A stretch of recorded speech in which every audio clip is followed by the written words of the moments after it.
Welcome दोस्तों, मेरे इस चैनल पे आपका स्वागत है दोस्तों। आज हम बात करने वाले हैं दोस्तों मोगरे के इसके ऊपर। आपको दिखाना चाहूँगा मैं मेरे मोगरे का प्लांट। इस प्लांट का जो ज़मीन से लेके मेरे थर्ड फ्लोर तक ये इसकी टहनियाँ गई है दोस्तों।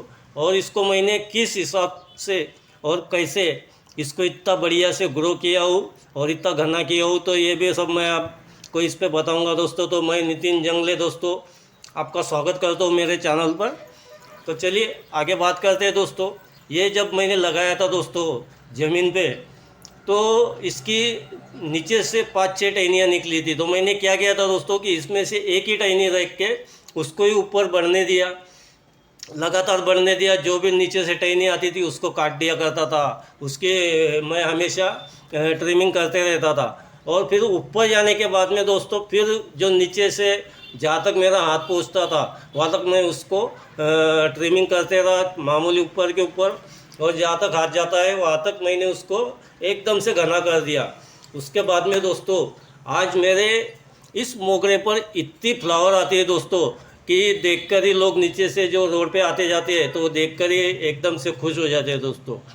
तो इस टाइप में देख सकते हैं आप, नीचे ज़मीन पे लगाया हूँ, एकदम सीमेंट की रोड है उसके बीच में ही मैंने लगा दिया हूँ। और ऊपर तक देखिए मेरे फ्लोर पर ऊपर तक वो गया है दोस्तों। और उसके ऊपर कलियाँ भी देख रहे हैं आप, उसकी पत्तियाँ देख रहे हैं, एकदम से शानदार और बहुत ही एकदम से ग्रीन टच एकदम। ये देख सकते हैं आप, ऊपर के फ्लोर तक गया है दोस्तों। और इसको मैंने रस्सी के सहारे ऊपर चढ़ाया हूँ। और उसकी जो स्टेम है वो भी कितनी मोटी हो गई है दोस्तों, एकदम मजबूत कि बढ़िया एकदम।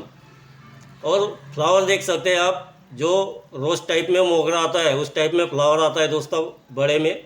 और उसकी कली भी अच्छी से बड़ी होती है और जो पत्तियाँ है उसकी वो भी एकदम से बढ़िया है।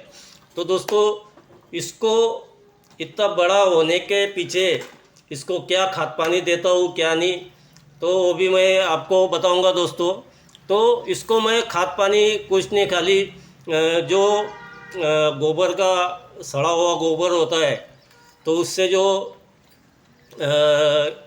पानी में भिगो के मैं उबले को मैं पानी में डाल देता हूँ। और 8-10 दिन के बाद में वो जो पानी निकलता है वही मैं डालते रहता हूँ। और 1 महीने के बीच में उसको 10-12 डीएपी के दाने, बस इसके अलावा कुछ नहीं करते रहता हूँ दोस्तों। इसमें ही मेरे इस मोगरे का, जैस्मिन का इतना सुंदर और इतना बढ़िया से प्लांट बना है दोस्तों। ये देख सकते हैं आप कितने ऊपर तक गया है दोस्तों ये, और इतना शानदार दिखता है ना दोस्तों। और फ्लावर आने के बाद में तो और भी उसमें चांदनी जैसा चमकने लग जाता है ग्रीन, और उसमें फ्लावर एकदम से चांदनी जैसे चमकते रहते हैं दोस्तों ये फ्लावर। तो चलिए दोस्तों।